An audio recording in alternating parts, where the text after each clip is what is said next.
welcome back to the channel. Saturday night, it's time for the Never Seen It series. If you are new here at the channel and you love movie content, Blu-ray trips, and award season, hit that red subscribe down below. You're not going to want to miss any of this wonderful movie-licious content.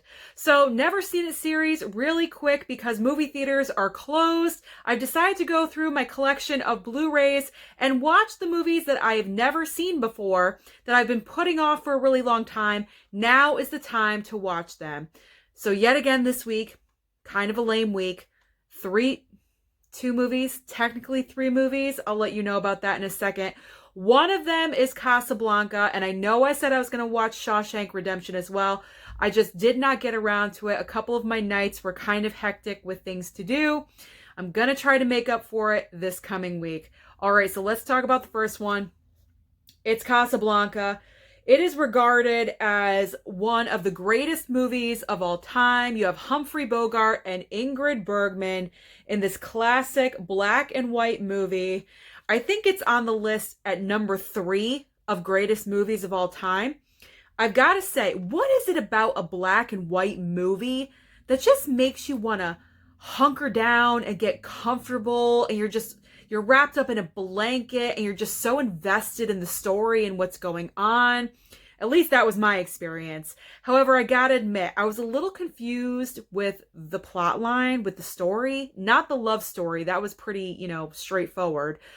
But the other main part of the storyline, I didn't have any idea what was going on. I'm like, why is this so hard to get tickets to leave Casablanca? I don't understand.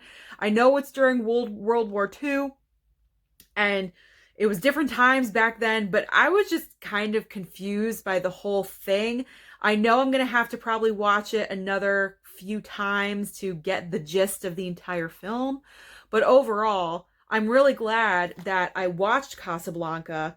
I mean, this movie has so many quotable lines. It's actually unbelievable. And movies like this are the foundation for the movies that we have today. And this was the first movie that Humphrey Bogart did where he was regarded as kind of a sex symbol, because I watched the behind the scenes features a little bit, and pretty much all of his other movies, he's the bad guy and he's playing the villain, or he's like robbing someone. And in Casablanca, he's the leading man, and he's actually, everyone loves them. Everyone loves Rick, and that's refreshing. So I enjoyed Casablanca. I'm going to have to watch it another few times, like I said, but I will get around to it someday. But I'm glad I watched it. All right, let's switch gears to Pitch Perfect. All right, I got to talk about this one. All right. Now, this one has 1 and 2. I watched them back to back. Well, I tried to. Here's the explanation. So I watched the first one. I really enjoyed the first one a lot. It kept moving. I liked all the different female characters that we had. They were all weird and different and very eccentric, and they all had their own talents. I really enjoyed that. I mean, Rebel Wilson, come on. How can you go wrong with Rebel Wilson? I enjoyed it. I really, really did. Pitch Perfect 2. What the hell was going on there? All right, I'll be honest, I fell asleep. I didn't even finish the movie. I fell asleep right in the middle, I guess, of Pitch Perfect 2. I put the second movie in right after I got done with the first one. I was like, I'm having a marathon tonight. And I just completely dozed off. The second movie was so goddamn boring. I didn't know what the hell was going on. Yeah, the Bellas, they fell hard. And it's all about them trying to recapture what they had. But the circumstances that they were put in were just stupid. And there's one point when they're going out into the wilderness because they're trying to do like team building exercises to really bond as a group.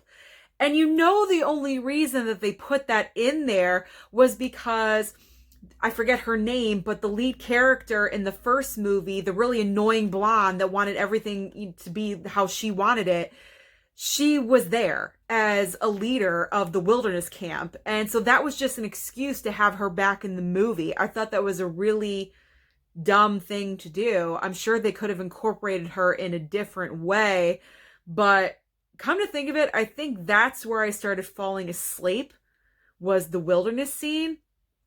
And then I woke up and it was all over.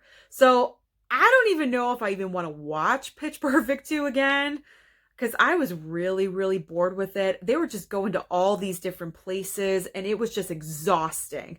And now I do have Pitch Perfect 3 and I'm kind of worried because I don't know if that is going to be any better than Pitch Perfect 2. I'm kind of hoping so. Cross your fingers, but you never know. All right, so that is what I watched this week. I apologize for not watching Shawshank like I said I was going to. I am going to watch it this coming week. But tonight, I'm going to watch Jojo Rabbit to get ready for our live Q&A tomorrow night at 7 p.m. Don't miss it. Everyone, let me know what you watched this week. Anything new on demand or any old Blu-rays that you have. Let me know down below. Don't forget to like and subscribe, and I'll see you next time.